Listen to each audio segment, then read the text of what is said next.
It's story time.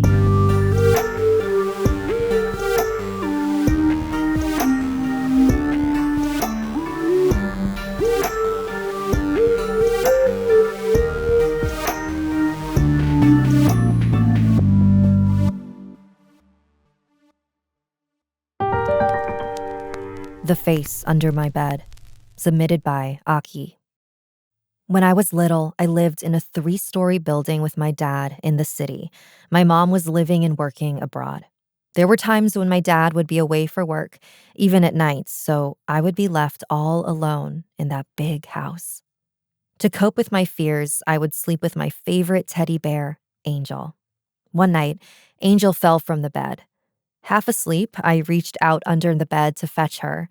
In the dim light of my night lamp, I could vaguely see a face behind my teddy bear. I stared at it a bit, but as I was still very sleepy, I grabbed Angel and went back to sleep. The following morning, my grandmother came over. I started to tell her about the face I saw under my bed. It had a lot of wrinkles. It was so wrinkled that it seemed angry. I also noticed that it had long hair, so I assumed it was an old woman. As I continued to describe what I saw, my grandma's face turned pale. After a minute of silence, she finally spoke. She told me not to pay attention to it and proceeded to tell me that it was only a dream. I was persistent that it was not a dream and that the woman was still under my bed. I didn't like sleeping in my room after that, so I slept with the lights on and the door open. Eventually, I forgot about the scary old woman. In 5th grade, my dad joined my mom abroad, so my aunt moved in with me. It was just us two in a big house in the city. One night after dinner, my aunt and I were tidying the dishes when she stopped and stared out the window of the living room. The curtains were left open. We usually close every window and curtain in the house before it gets dark, but that night we forgot. I rushed to the window and closed the curtain. When she came back to her senses, she told me to run and go to her room. So we ran upstairs, locked the door, and then my aunt started praying. Scared of what was happening, I continuously asked her what she saw, but she just pulled me close and proceeded with her prayers until we fell asleep. The next morning, I found myself in my aunt's bed and I heard voices in the corridor. It was my grandma. Before coming out of the room, I heard my grandma say, "So it's here again." I came out and they stopped talking. I didn't ask any questions because I thought it was older people's business. My grandma stayed with us for a week in the city, and then she offered for us to move in with her in the countryside, since being all alone in a big house can be very scary and dangerous.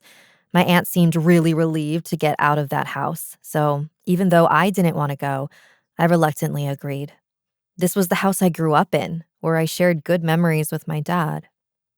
I eventually learned to love the countryside. I had forgotten about our house in the city and the mysterious, wrinkled woman.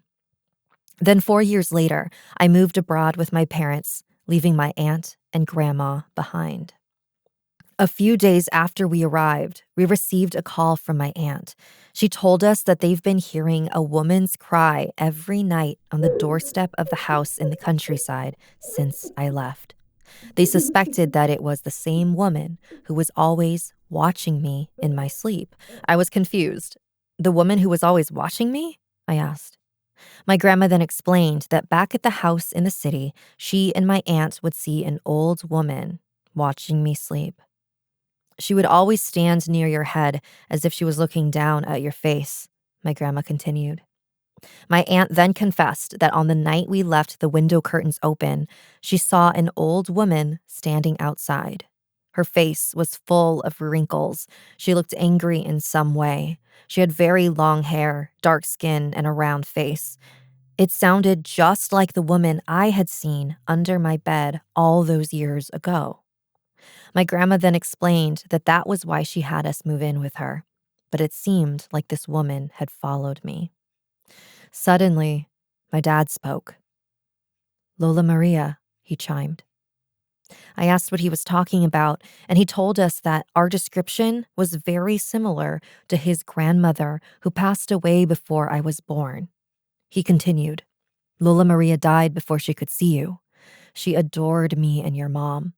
When she received the news that your mom was pregnant, she was overjoyed and she looked forward to seeing you. We rarely visited her because she lived far away. It would take us at least 8 hours to arrive there by car. Your mom was very sensitive, so we never went on a long trip. Your mom was due to give birth in the last week of February or first week of March, but unfortunately, Lola Maria died in November.